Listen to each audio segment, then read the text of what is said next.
شب برات کی جو عبادات ہیں، دیکھیں ویسے تو یہ ساری رات عبادت کرنے کی ہے، مگر علماء نے بڑی پیاری 6 عبادات جو فرمائی ہے، وہ میں 6 نوافل جو فرمائے پہلے وہ بتا دیتا ہوں کہ بندہ 6 نوافل پڑھے اس رات، اور وہ نوافل جو ہیں سبحان اللہ، بہتر تو یہ کہ عصر کے بعد سے ذکر و اذکار شروع کر دے، کوشش کرے کہ یاسین شریف پڑھ لے تو 10 قرآن پاک کا ثواب، تو سال کا آخری وقت ہے، تو یہ آخری لمحہ اللہ کرے آپ روزے سے بھی ہوں تو کوشش کریں کہ 13 14 15 شعبان، جہاں 13 تھی انہوں نے رکھا ہوگا امید ہے، ورنہ جہاں 14 ہے وہ ضرور رکھے، اور 14 15 شعبان کو روزہ رکھنے کا فائدہ یہ ہے کہ نامہ اعمال کا آخری دن بھی روزے سے ہو جائے گا، پہلا دن بھی روزے سے ہو جائے گا۔ اب نامہ اعمال کے جو آخری لمحات ہیں وہ کون سے ہیں؟ وہ عصر سے مغرب سے پہلے والے ہیں، تو اس میں تلاوت کر لیں، سورہ یاسین پڑھ لیں، استغفار پڑھ لیں، درود پاک کثرت سے پڑھ لیں، وہ وقت عبادت میں گزارے تو آخری لمحات بھی عبادت میں ہو جائیں گے۔ پھر مغرب کے بعد فوراً کیا کرنا ہے، مغرب پڑھ لی، اب 2 رکعت نفل پہلے پڑھنی ہے کہ یا اللہ ان نوافل کی برکت سے مجھے ہر قسم کی بیماری اور آفتوں سے محفوظ فرما، اور اس کے بعد یاسین شریف پڑھ لے۔ پھر 2 رکعت پڑھے کہ یا اللہ درازی عمر بالخیر عطا فرما، زندگی طویل زندگی خیر اور عافیت کے ساتھ مانگنا بھی کوئی حرج نہیں ہے، کیونکہ طویل زندگی ہوگی تو نیکیاں بھی زیادہ ہوں گی انشاءاللہ۔ پھر یاسین شریف پڑھے، پھر آخری 2 رکعت نفل، یا اللہ اپنے در کے سوا کسی کا محتاج نہ کیجیو، اللہ کرے ساری زندگی دینے والے بنے، مانگنے کی کبھی نوبت ہی نہ آئے، یہ نوافل اس نیت سے پڑھیں، اور پھر یاسین شریف پڑھیں۔ اچھا، ایک عجیب سا فینومنا ہے، ایک عجیب سی مسکنسیپشن پھیلائی جا رہی ہے کہ جناب یہ کدھر لکھا ہے اور یہ کیا ضرورت ہے کرنے کی، مجھے بتائیں بھائی ہم کرتے کیا ہیں؟ اس میں اللہ کی عبادت کرتے ہیں، نفل پڑھتے ہیں، کیا نفل کسی بھی وقت پڑھنا منع ہے؟ ہم قرآن پڑھتے ہیں، کیا کبھی بھی پڑھنا منع ہے؟ اگر بزرگوں نے فرمایا اور ہم عمل کرتے ہیں، کیونکہ یہ رات عبادت کی ہے، یہ رات مغفرت کی، یہ تو حدیث پاک میں ہے نا، تو اگر کوئی عبادت کی رات، مغفرت کی رات نوافل پڑھتا ہے، یاسین شریف پڑھتا ہے، اللہ کی بارگاہ میں دعا کرتا ہے، تو پرابلم کیا ہے؟ لوگوں کو پرابلم اللہ کی عبادت سے کیوں ہو جاتی ہے؟ اس بہانے لوگ جمع ہو جاتے ہیں، اس بہانے لوگ عبادت کرتے ہیں، اللہ کو یاد کرتے ہیں، ورنہ کہیں بھائی اپنے طور پہ جو جی چاہے کر لیں تو کچھ بھی نہیں کریں گے۔ تو ایک اگر پلان کے ساتھ اللہ کی عبادت کر لی جائے، ہاں ہم یہ کہیں نا یہ واجب ہے، جو نہیں کرے گا وہ گناہگار ہوگا، پھر تو اعتراض بنتا ہے، نہ ہم نے واجب کا، نہ ہم نے فرض کا، نہ ہم نے سنت موقدہ کا، ہم نے کہا نفل ہے، بہتر ہے، پڑھے بھائی فائدہ ہوگا، تو اس کی وجہ سے بتائیں، بچپن سے ہم پڑھ رہے ہیں، لاکھوں لاکھ کروڑوں عاشقان رسول یہ پڑھ رہے ہیں، تو فائدہ ہی ہے نا۔ اور اگر آپ کہیں جناب کوئی عبادت نہیں کرنی، اپنی اپنی مرضی سے کریں، تو سب تتر بتر ہو جائے گا۔ تو اللہ سلامت رکھے، ہمارے بزرگوں نے پورا ہمیں پلان دیا، اور اس پلان کے ساتھ ہم عمل کرتے ہیں تو بڑا اچھا وقت گزرتا ہے، دل کو کچھ ڈھارس بن جاتی ہے۔ حدیث پاک میں پیارے آقا نے فرمایا نا کہ ایک بار یاسین پڑھنے والے کو 10 قرآن پاک کا ثواب ملتا ہے، تو 3 سورہ یاسین پڑھی، 30 قرآن پاک کا ثواب، اعمال نامہ شروع ہوا فوراً مل گیا۔ امیر اہل سنت تو ایک اور بھی بڑی پیاری بات بتاتے ہیں کہ ہر 2 رکعت نفل کے بعد 21 بار سورہ اخلاص بھی پڑھ لیں، سورہ اخلاص قل هو اللہ احد، 3 بار سورہ اخلاص پڑھیں گے بھی حدیث پاک میں ہے، تو اس میں ایک قرآن پاک کا ثواب ہو گیا، تو 21 بار سورہ اخلاص پڑھے تو 7 قرآن پاک کا ثواب، ایک یاسین پڑھے تو 10 قرآن پاک، یہ ہو گئے 17 ملٹیپلائی بائی 3، 51 قرآن پاک پڑھنے کا ثواب مغرب اور عشاء کے درمیان ہی مل گیا۔ تو پھر تو پرابلم کی ہے؟ اور یہ حدیث پاک میں نبی پاک نے یہ تو نہیں فرمایا کہ بھائی سورہ یاسین کا 10 قرآن کا ثواب ہے، شب برات کو نہیں ہے، تین بار سورہ اخلاص پڑھنے پر پورے قرآن کا ثواب ہے مگر شب برات کو نہیں ہے، ایسا تو نہیں ہے۔ تو پھر کیوں لوگوں کو کنفیوز کرتے ہیں بھائی؟ پڑھنے دیں، لوگ عبادت کر رہے ہیں۔ تو بہرحال آ جائیں واپس اپنے پوائنٹ کی طرف کہ عبادت کریں، دل کھول کر کریں۔ اس کے بعد آپ کیا کریں؟ رات کو ویسے تو قبرستان جانا بھی سنت، لیکن اس رات کو میرا ایک اور مشورہ یہ ہے کہ صلاۃ التسبیح بھی ادا کریں۔ بڑی کمال کی نوافل ہیں یہ، اور بڑی طویل نوافل ہیں، اس کو پڑھنے کا مزہ بھی کچھ اور آتا ہے۔ تو اب ظاہر ہے مسجدوں میں شاید نہیں ہو سکے گی، تو اپنے گھروں میں صلاۃ التسبیح ادا کرے۔ آلموسٹ لیٹ نائٹ تک مدنی چینل پر نشریات رہیں گی، اور اعلان ہوا ہے کہ امیر اہل سنت اس جگہ سے دعا کریں گے شب برات تقریباً 12 بجے کے آس پاس، کہ جہاں نالین اقدس موجود ہے نبی پاک کے جو تبرکات ہیں امیر اہل سنت کے پاس، وہاں سے امیر اہل سنت انشاءاللہ دعا کریں گے۔ تو آپ نے ضرور شب برات کی رات مدنی چینل کے ساتھ گزارنی ہے، تو انشاءاللہ بہت کچھ آپ جان لیں گے اور سیکھ لیں گے۔ چلیں جناب، کچھ باتیں ہو گئی، کچھ نوافل ہو گئے، عبادات کا بتا دیا۔ 14 رمضان بھی روزہ، 14 شعبان بھی روزہ رکھیں، 15 شعبان بھی ضرور روزہ رکھیں۔ اچھا، ممکن ہو جن کے لیے، اب یہ بھی کوئی فرض واجب نہیں ہے بھائی، بزرگوں کا قول ہے اور ہم تو عمل کرتے ہیں بزرگوں کے قول پر، نقصان کوئی نہیں ہے نا، کہ جو بیری کے 7 پتے گرم پانی میں ڈال کے اس کو ابال لے، اور اس پانی کو پھر اس سے غسل کر لے، بے شک اس کو پھر بالٹی میں ڈال لیں، تو سارا سال جادو وغیرہ سے محفوظ رہے گا، تو کوئی حرج نہیں ہے۔ بزرگوں کا قول ہے اور ہر سال کرنے والے کرتے ہیں، ہم نے دوبارہ فرض نہیں کہا، اس کو واجب نہیں کہا، تو آپ کا اعتراض بنتا نہیں ہے، ٹھیک ہے۔ اسی طرح یہ بھی روایتوں میں ملتا ہے کہ اس رات جو سوری وہ تو 10 محرم کے لیے کہ شب زمزم 10 محرم کو زمزم شریف جو ہے وہ تمام پانیوں میں شامل ہوتا ہے. شب برات کے لیے یہ بیری کے پتوں والی بات آ گئی. ٹھیک ہے جناب. تو بہرحال عبادت کریں اور دل کھول کر کریں. اللہ کی عبادت میں کسی سے سرٹیفکیٹ نہیں لینا ہمیں. عبادت کریں اور جو کر سکتے ہیں کریں. مانگیں. آسمان دنیا سے یہ اعلان ہوتا ہے کوئی مانگنے والا کہ ہم اس کی مغفرت کر دیں؟ ہے کوئی توبہ کا طلبگار کہ اس کی توبہ قبول کی جائے؟ ارے ہم گناہ گاروں کو تو توبہ چاہیے، مغفرت چاہیے، اللہ کی طرف سے رحمت چاہیے. تو اس رات خوب مانگنا ہے، بہت مانگے، بلکہ آج بھی مانگے، کل بھی مانگے. آج ماشاءاللہ دنیا کے کئی ملکوں میں شب برات ہے. عرب ممالک میں شب برات ہے، تو انشاءاللہ مکہ مدینے میں شب برات ہے. تو انشاءاللہ آج رات 11:30 بجے ہمارے سلسلے کے بعد حاجی شاہد صاحب دامت برکاتہ العالیہ لائیو مدنی چینل پر بیان کریں گے، especially for the viewers of Madani channel, جہاں شب برات ہوگی. پھر 12:30 بجے آج رات بھی امیر اہل سنت دعا کریں گے. تو آج رات سے سلسلہ شروع ہے عبادت کا. میں ہوں اور قرآن ہے، تسبیح ہے، عبادت ہے، نوافل ہیں، روزے ہیں. لگ جاؤ بھائی، اور کوئی کام نہیں کرنا. توبہ کرے. اگر ان 6 لوگوں میں آپ شامل ہیں جن کا میں نے بیان کیا تو ضرور توبہ سچی کر لیں، تاکہ جب سب بخشے جائیں تو میرا نام بھی اس میں شامل ہو جائے. چلیں جناب، اب آپ کے کچھ میسج 2-4 منٹ پڑھ لیتا ہوں اور اس کے بعد انشاءاللہ ہم بھی دعا کریں گے. صلو علی الحبیب. جناب 14 شعبان کی رات یعنی 8 اپریل. ارشد اویسی صاحب دیکھیں، ہمارے یہاں پاکستان میں 14 شعبان کل ہے، یعنی بدھ اور جمعرات کی درمیانی رات. عرب ممالک میں آج بڑی رات ہے. ٹھیک ہے. ہاں، یہ غسل جو ہے عامر شہزاد بھائی مغرب کے بعد سے لے کر فجر تک کبھی بھی آپ بیری کے پتوں کے ساتھ غسل کر سکتے ہیں. ہاں، مشکات آج نہیں ہے. مشکات بھی آج اپنی خالہ کے گھر کل چلی گئی ہیں. مشل بھی نہیں ہے. آج ہم اکیلے ہیں اور بہت زیادہ دونوں کو مس کر رہے ہیں. جی 12:30 بجے عمیر بھائی پاکستانی ٹائم کے مطابق آج رات 12:30 بجے امیر اہل سنت آج بھی دعا کریں گے اور کل بھی کریں گے انشاءاللہ. مشکات لگتا ہے ہمارا لازم سیگمنٹ ہو گئی ہے. ماشاءاللہ میسیجز آ رہے ہیں ان کے لیے. میں ٹرائی کرتا ہوں کہ دیکھوں مجھے وہ نعتیں جو زبان میں نعتیں ہیں وہ مل جائیں تو میں انشاءاللہ آپ کی دل جوئی کے لیے اس پہ سے کچھ پڑھ دوں گا. درود پاک پڑھیں. صلو علی الحبیب. مل گئی جناب. چلیں. اسی مصطفیٰ جے وطن جا دیوانہ، سکوں تھا نبی جے سہن جا دیوانہ. اسی مصطفیٰ جے وطن جا دیوانہ، سکوں تھا نبی جے سہن جا دیوانہ. نبی جے حرم میں عجب جی چمک آ، نبی جے حرم میں عجب جی چمک آ. انہیں روشنی آئی چمن جا دیوانہ، انہیں روشنی آئی چمن جا دیوانہ.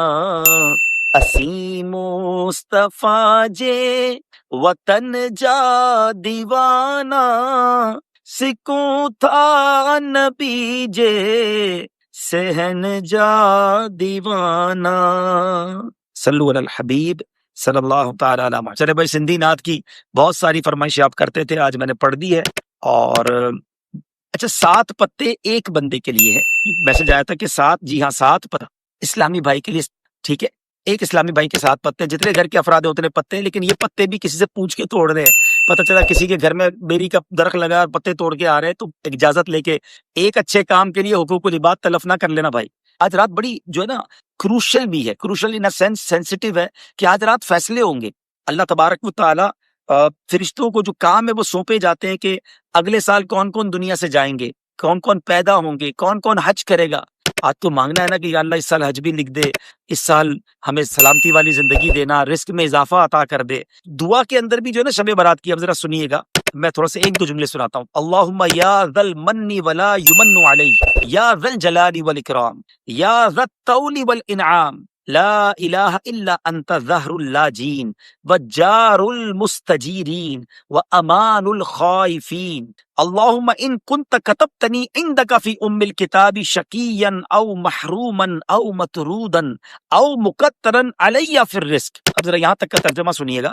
اے اللہ، اے احسان کرنے والے کہ جس پر احسان نہیں کیا جاتا، اے بڑی شان و شوکت والے اے فضل و انعام والے، تیرے سوا کوئی معبود نہیں، تو پریشان حالوں کا مددگار، پناہ مانگنے والوں کو پناہ اور خوفزدہ کو امان دینے والا ہے۔ ہم سب کو امان چاہیے نا، ڈرے ہوئے ہیں نا، اللہ سے مانگو نا، اے خوفزدہ کو امان دینے والے۔ پھر فرمایا اب یہ جو ام الکتاب کی بات ہے نا، کتنی گہری بات ہے کہ اے اللہ اگر تو نے اپنے یہاں ام الکتاب یعنی لوح محفوظ میں مجھے شقی یعنی بدبخت، محروم، دھتکارا ہوا اور رزق میں تنگی دیا ہوا لکھ چکا ہے، کہ اللہ اگر تو نے لکھ دیا ہے تو اب آگے کیا فرمایا، آگے کیا عرض ہے ذرا سنیے گا۔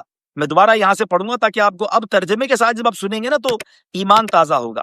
کیا ہم نے دعا کی، اللہم ان کنت کتبتنی فی عندک فی ام الکتاب، لوح محفوظ میں اگر تو نے مجھے لکھ دیا ہے شقیًا او محروما او مطرودا او مقترا علی فی الرزق، رزق کٹا ہوا لکھ دیا ہے، فمحو، اے اللہ مٹا دے، اللہم بفضلک شقاوتی و حرمانی و طردی و اقتطار رزقی وثبتنی عندک فی ام الکتاب سعیدا مرزوقا موفقا للخیرات۔ اے اللہ تو مالک ہے نا، تو خالق ہے، اس کو مٹا دے، اور اے اللہ اب ہمارے لیے کیا لکھ دے، سنو کہ اے رب کریم تو مجھے خوش بخت، اپنے پاس ام الکتاب میں مجھے خوش بخت رزق دیا ہوا، بھلائیوں کی توفیق دیا ہوا تحریر فرما دے۔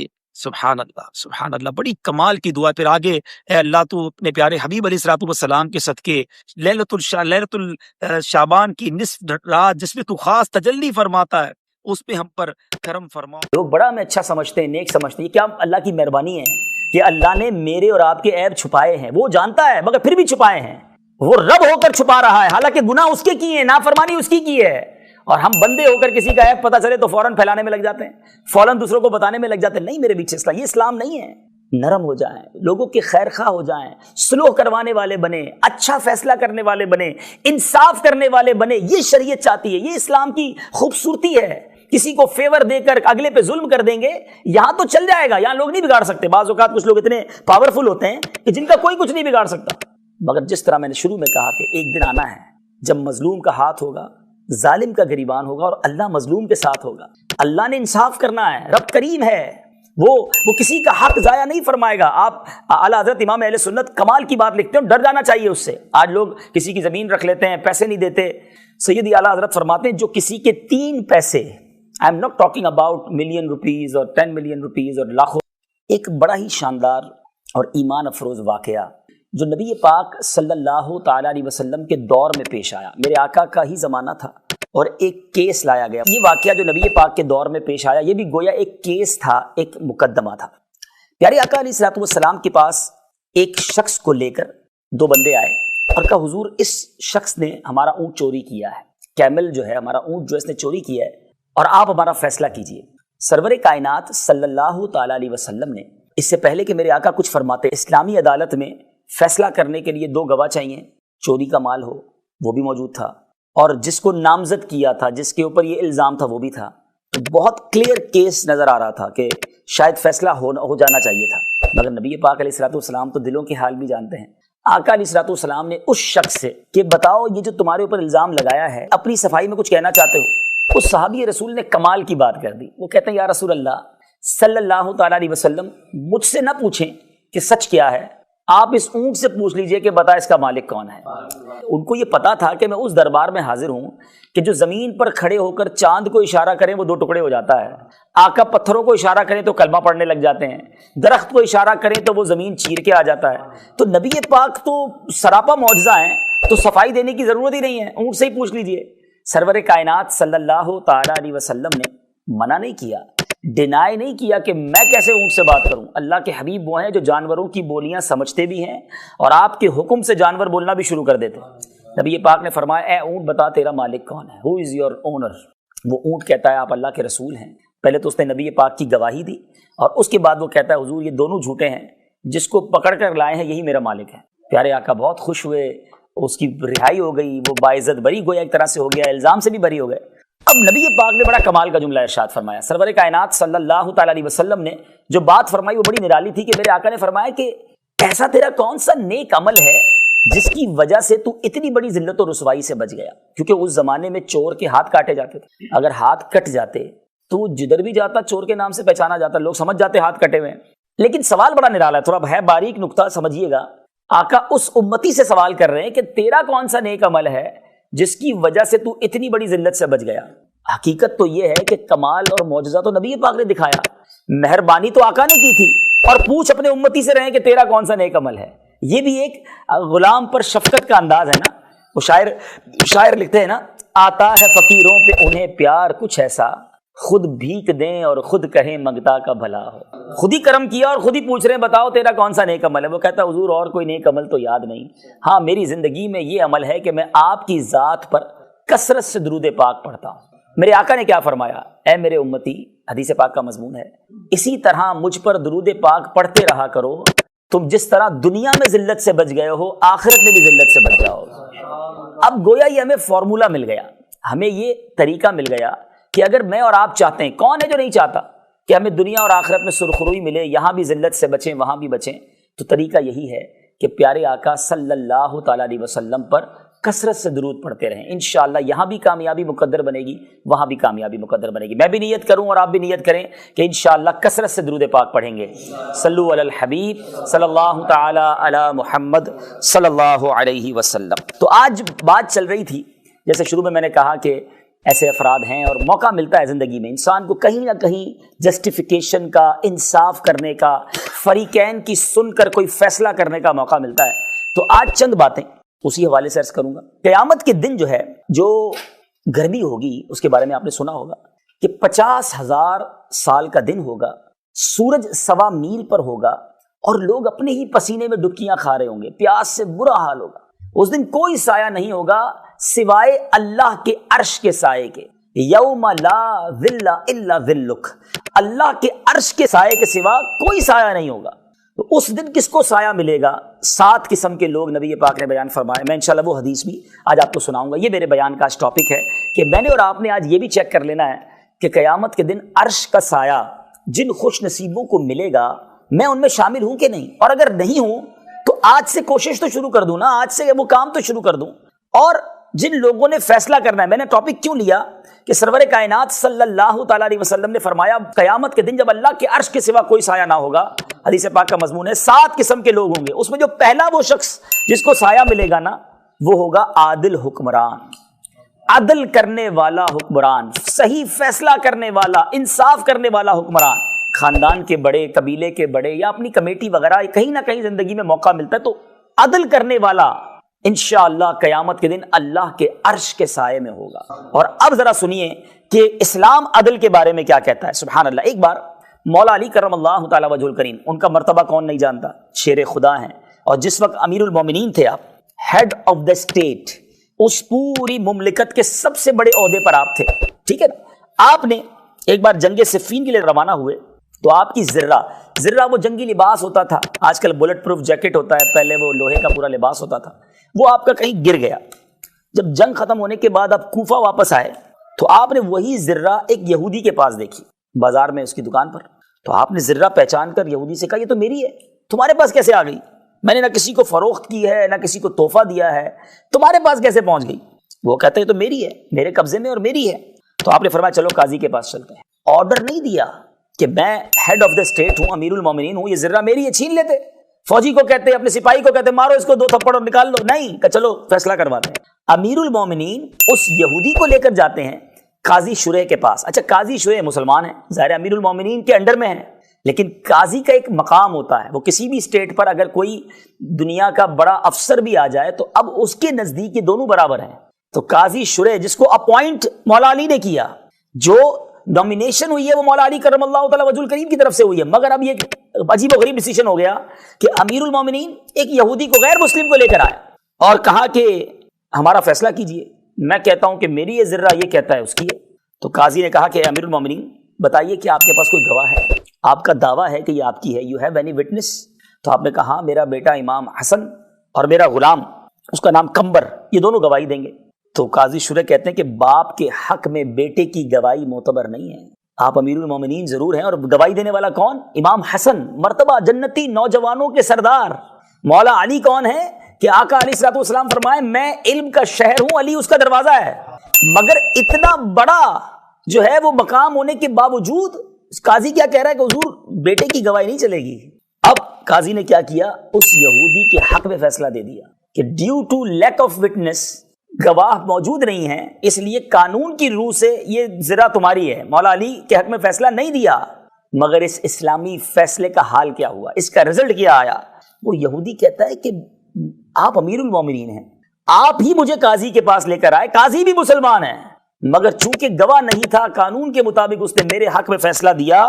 بے شک یہی دین سچا ہے، میں گواہی دیتا ہوں اللہ کے سوا کوئی معبود نہیں ہے، محمد صلی اللہ علیہ وسلم اللہ کے آخری رسول ہے۔ کلمہ پڑھ کر وہ یہودی مسلمان ہو گیا اور کہا حضور واقعی سچ تو یہی ہے کہ یہ ذرہ آپ ہی کی ہے، یہ ذرہ بھی آپ واپس لے لیجیے۔ میٹھے اسلامی بھائیوں، یہ واقعہ سنہرے حروف میں لکھے جانے کے قابل ہے۔ آپ ذرا سوچئے، کیا آج کے دور میں ایسا ہوتا ہے؟ جس کی لاٹھی اس کی بھینس، جس کی جناب طاقت ہے اس کا فیصلہ۔ کہیں نہ کہیں کسی نہ کسی موقع پر ہمیں زندگی میں فیصلہ کرنا پڑتا ہے، چاہے وہ اپنے ملازمین کے درمیان ہو، چاہے وہ اپنی فیملی کے درمیان ہو، چاہے دو میاں بیوی لڑ پڑیں، کہیں نہ کہیں آ کر ہمیں کوئی بات کرنی پڑتی ہے۔ اس وقت ہمارا مائنڈ سیٹ کیا ہوتا ہے؟ سب سے بڑا پرابلم تو یہ ہے کہ ہمیں علم بھی تو نہیں ہے نا، جو دماغ میں جو ذہن میں آیا یا جو باپ دادا کا طریقہ رہا ہے، جو ہمارے قبیلے کا طریقہ رہا ہے، وہ ہمارے یہاں جملہ کہتے ہیں ہمارا ریت رواج یہی ہے۔ میرا اور آپ کا ریت رواج نہیں چلے گا، اسلام کا طریقہ چلے گا۔ ابھی تھوڑی دیر پہلے ہی میں مفتی قاسم صاحب اللہ ان کو اور حیاتی دے اور زندگی دے، بڑی کمال کی باتیں کلپ پہ دیکھ رہا تھا، ان سے سوال کیا کسی نے، کیا اسلام ہماری مرضی کا نہیں ہو سکتا؟ تو آپ نے فرمایا اسلام مرضی کا نہیں ہو سکتا، کفر مرضی کا ہو سکتا ہے، کیونکہ کفر تو نافرمانی کا نام ہے نا، جیسی نافرمانی کرو۔ اسلام اللہ اور اس کے رسول کی مرضی کا چلے گا، میری اور آپ کی مرضی کا کہ بلوچستان میں یہ چلتا ہے، ہمارے جناب فلاں قبیلہ ہے اس کا یہ رواج ہے، وہ نہیں چلے گا۔ ہم مسلمان ہیں، ہم نے ایمان لائے ہیں، ہم کلمہ پڑھا ہے، اب جو اللہ نے فرمایا اس کے رسول نے فرمایا وہ اسلام چلے گا نا، وہ طریقہ چلے گا۔ تو شریعت جو طریقہ بیان کرتی ہے، میں چند باتیں اور بھی عرض کروں گا کہ فیصلہ کرنے میں کن کن چیزوں کی رعایت کرنی ہے، کن کن چیزوں کو فوکس کرنا ہے، لیکن اس واقعے سے پہلے یہ تو پتا چل جائے نا کہ بات انصاف کی کرنی ہے، طرفداری نہیں کرنی کہ میرے قبیلے کا ہے، میرے خاندان کا ہے، پرانا دوست ہے، بچپن کا گرائی ہے، اس کی تو بات ماننی پڑے گی، غلط ہے پھر بھی اسی کو سپورٹ کرنا ہے۔ ایسا کر تو جائیں گے، ہو بھی جاتا ہے، پیسے کھلا کر بھی فیصلے ہو جاتے ہیں، مگر یہ نا انصافی کرنے والا سوچے کہ قیامت کے دن اللہ کو کیا منہ دکھائے گا۔ اس دن مظلوم کا ہاتھ ہوگا اور ظالم کا گریبان ہوگا، اس دن نہیں بچ پائے گا۔ انصاف کے ساتھ کھڑے ہونا چاہیے، چاہے اس کے لیے کڑے فیصلے کرنے پڑیں۔ میرے میٹھے اسلامی بھائیوں، اچھا ایک اور بات، اسلام کو کیا پسند ہے؟ مثال کے طور پہ ایک بندہ آیا کہ اس نے میرے کو مارا ہے یا میرے جناب فلاں کام خراب کر دیا ہے، ایک تو فیصلہ یہ کہ تم بھی اس کو مار لو، لڑائی کر لو، یا اس پر کوئی جرمانہ لگا دیا، قید سنا دی، اس سے نفرتیں جنم لیتی ہیں۔ انصاف تو ہو جاتا ہے، شریعت یہ چاہتی ہے کہ کسی طرح دو بھائیوں میں صلح کرا دی جائے، معافی تلافی کر کے خاندان ملا دیے جائیں۔ میں آپ کا نہیں کہتا، ورنہ ہم آئے دن اخبارات میں خبریں پڑھتے ہیں کہ فلاں قبیلے کے سردار بیٹھے، کسی نے ایک خاندان کا بندہ مار دیا تھا، دوسرے نے کہا تم بھی مار لو، فلاں کام کر لو، معاذ اللہ شادیاں بچوں کی کرا دی جاتی ہیں، چھوٹی چھوٹی بچیوں کو دے دیا جاتا ہے بدلے میں، کیونکہ اس نے اس خاندان کی بچی کے ساتھ کوئی غلط کام کیا تو اب تم بھی کر لو۔ یہ کون سا فیصلہ ہے؟ تو پہلی کوشش اسلام یہ کہتا ہے کہ صلح کی کروائی جائے، معافی تلافی کرائی جائے، کیونکہ معافی تلافی میں محبت رہتی ہے، پیار رہتا ہے۔ لیکن اگر کسی کو بعض اوقات جب سزا ہوتی ہے، سزا اسلام کا طریقہ ہے، پہلی کوشش میں کہہ رہا ہوں، اس کے بعد تو مجبوراً وہی کرنا پڑے گا۔ تو اب ذرا سنیے گا کہ ایک بار نبی پاک علیہ الصلوۃ والسلام حضرت انس رضی اللہ تعالیٰ فرماتے ہیں کہ سرکار دو عالم علیہ الصلوۃ والسلام نے تبسم فرمایا، مسکرائے۔ اچھا صحابہ بھی کمال کے تھے نا، نبی پاک کی کوئی بھی ان یوزول چیز دیکھتے جو جس کو کہیں کہ عادت مبارکہ میں نہ ہو، اچانک ہو جائے تو خاموش نہیں رہتے تھے۔ پیارے آقا سے کوسچن کر لیا کہ یا رسول اللہ صلی اللہ تعالی علیہ وسلم آپ کیوں مسکرائیں، کیا وجہ ہے؟ پیارے آقا علیہ الصلوۃ والسلام فرماتے ہیں کہ اللہ کی بارگاہ میں میرے دو امتی اللہ کی بارگاہ میں دو زانو گریں گے، قیامت کا دن ہوگا، ایک عرض کرے گا یا اللہ میرا انصاف دلا، اس نے مجھ پر ظلم کیا ہے۔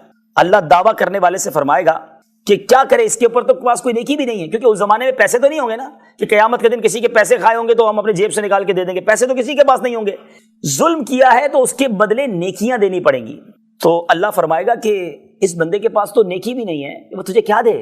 تو جس نے دعویٰ کیا ہوگا نا وہ کہے گا یا اللہ میرے گناہ اس کے سر ڈال دے، اور یہ کہہ کر نبی پاک رو پڑے، آقا کے آنسو گرنے لگے کہ وہ بڑا نازک دن ہوگا اے عمر، لوگ ایک ایک نیکی کو ترس رہے ہوں گے، حدیث کا مضمون ہے ایک ایک نیکی کو ترس رہے ہوں گے، نیکی نہیں ہوگی تو بندہ چاہے گا میرا گناہ کسی کے سر جائے، یہ بوجھ اتر جائے۔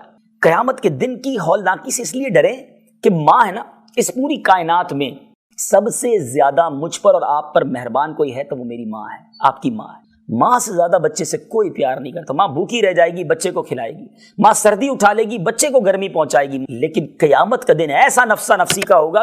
سیدی اعلیٰ حضرت اسی میدان محشر کے اس نقشے کو اپنے اشعار میں بیان کرتے ہیں نا. آپ فرماتے ہیں ماں جب اکلوتے کو چھوڑے آ آ کہہ کے بلاتے یہ, باپ جہاں بیٹے سے بھاگے لطف وہاں فرماتے یہ, آقا وہاں کام آئیں گے, ماں باپ کام نہیں آئیں گے. تو اب پیارے آقا فرماتے ہیں کہ وہ اللہ کی بارگاہ میں بندہ کہے گا یا اللہ اگر اس کے پاس نیکیاں نہیں ہیں تو میرے گناہ اس کے سر پہ ڈال دے. اب اللہ تبارک و تعالیٰ کیا فرمائے گا, دیکھ تیرے سامنے کیا ہے, مظلوم سے فرمائے گا. تو وہ عرض کرے گا اے پروردگار میں اپنے سامنے سونے کا پورا ایک شہر دیکھ رہا ہوں, بڑے بڑے محلات دیکھ رہا ہوں جو موتیوں سے بنے ہوئے ہیں, موتیوں سے آراستہ ہیں. یہ شہر یا محلات کسی شہید یا پیغمبر کے لیے؟ تو اللہ فرمائے گا یہ اس کے لیے ہے جو اس کی قیمت ادا کرے. تو وہ بندہ کہے گا یا اللہ اس کی قیمت کون ادا کر سکے گا, اتنے بڑے بڑے سونے کے محلات ہیں, پورے پورے گھر سونے اور جواہرات کے بنے ہوئے ہیں. تو اللہ فرمائے گا تو ادا کر سکتا ہے, اے بندے تو ادا کر سکتا ہے. وہ عرض کرے گا وہ کس طرح؟ اللہ عز و جل فرمائے گا اس طرح کہ تو اپنے بھائی کے حقوق معاف کر دے, اپنے اس بھائی کو معاف کر دے جو اس نے تجھ پر ظلم کیا ہے نا, تو معاف کر دے. تو کہتا ہے یا اللہ میں نے سارے حقوق معاف کیے, اگر مجھے یہ محل ملنے والے ہیں تو میں نے سارے حقوق معاف کیے. اللہ فرمائے گا اپنے اسی بھائی کا ہاتھ پکڑ اور دونوں اکٹھے جنت میں چلے جاؤ. یہ ہے میرا رب, یہ ہے اس کی شان کریمی. رب قیامت کے دن سلو کروائے گا. بندوں کی جو لڑائی جو ظلم جو ہو گئے وہ اللہ اتنا کریم ہے کہ قیامت کے دن بھی سلو کرائے گا تاکہ بندہ بندے کو معاف کرے اور جنت میں جائے. تو آج بھی اگر کسی کو فیصلہ کروانے کی نوبت آئے کوشش کریں کہ سلوح کروائیں. میں قرآن پاک کی آیت پہلے سنا دوں. اللہ تبارک و تعالیٰ قرآن میں ارشاد فرماتا ہے وَالصُّلْحُ خَيْرٌ, اور صلح خوب ہے. وَأُحْضِرَتِ الْأَنفُسُ الشُّحَّ, اور دل لالچ کے پھندے میں ہے. سلو میں ہی خیر ہے, سلو ہی میں بہتری ہے. تو سب سے پہلی کوشش ہمیں کرنی کیا چاہیے کہ سلوح کروا دیں, دونوں کی الگ الگ سنیں, پیار سے بات کریں. بلکہ دو مسلمانوں میں سلوح کروانے کے لیے ہمیں جھوٹ بولنے تک کی شریعت نے اجازت دی. حالانکہ جھوٹ کتنا بڑا گناہ ہے, ٹھیک ہے نا. جھوٹ کے بارے میں یہاں تک آیا کہ جو بندہ جھوٹ بولتا ہے اس کے منہ سے ایک ایسی بدبو نکلتی ہے کہ فرشتہ 1 میل دور چلا جاتا ہے. لیکن اگر دو مسلمانوں میں میاں بیوی میں اگر آپ نے سلوح کروانی ہے تو آپ یہاں جھوٹ بھی بول سکتے ہیں. کیسے کہ ایک بھائی دوسرے بھائی سے ناراض ہے, وہ ایک دوسرے سے بالکل مخالف ہے, دشمنیاں لگی ہوئی ہیں. اچھا ہمارے لوگ کیا کرتے ہیں, جھوٹ بولتے ہیں مگر مرچی مسالہ لگانے کے لیے. پتہ ہے اس نے تمہارے بارے میں یہ بولا تھا, وہ کہتا ہے میں نہیں چھوڑوں گا, جان سے مار دوں گا. اچھا وہ بھی کہتا ہے اچھا میں بھی اپنی بندوق سیدھی کرتا ہوں. یعنی لڑائی کرنے کے لیے, دوریاں ڈالنے کے لیے جھوٹ بول رہے ہیں. وہ ان کا کیا بنے گا. لیکن شریعت کیا کہتی ہے کہ اگر دو بھائیوں کا دل ملانا ہے, آپ کسی کے پاس گئے, کہا یار میں ان کے پاس سے ہو کر آیا تھا, وہ تو بہت آپ کی تعریف کر رہے تھے, بہت دعائیں دے رہے تھے آپ کو, ایسا نہیں ہے جیسا آپ سوچتے, وہ تو پازیٹیو سوچتے ہیں آپ کے بارے میں. دوسرے کے پاس گئے, اس کو کہا وہ بھائی تمہارے بارے میں بڑا پیار سے بات کر رہا تھا, کہہ رہا تھا یار میرا بھائی ہے. یعنی ایسی باتیں کرنا جس سے دل مل جائے, جس سے سلو ہو جائے, جس سے دوستی ہو جائے. یعنی آپ پوائنٹ سمجھ رہے ہیں میرا, کہ وہ کام جو اللہ کو سخت ناپسند, اسلام کو سخت ناپسند. جھوٹ ایسا نہ ہو کہ ویسے بولنا شروع کر دیں. جھوٹ سے بڑی برائی نہیں ہے, کوئی بہت بڑے گناہوں میں سے ہی گناہ ہے, بلکہ جھوٹ ایک ایسا گناہ ہے یا ایسی برائی ہے جو کسی بھی مذہب میں جس کو ہے نا اچھا نہیں سمجھا جاتا. دنیا کا ہر مذہب, دنیا کی ہر قوم جھوٹ کو برا سمجھتی ہے. بدقسمتی سے آج اتنا جھوٹ بولا جا رہا ہے. پہلے کبھی کبھی ہم سنتے تھے کہ بندہ کبھی کبھی جھوٹ بولتا تھا, اور اب تو یہ حال ہو گیا کہ ایسا لگتا ہے کبھی کبھی ہی سچ بولتا ہے. ورنہ انسان جھوٹ بولنے میں بڑے دلیر ہو گئے ہیں. نہیں میرے پیچھے اسلام, ہر حال میں سچ بولنا ہے. لیکن میں یہاں چونکہ سلوک کی بات کر رہا ہوں,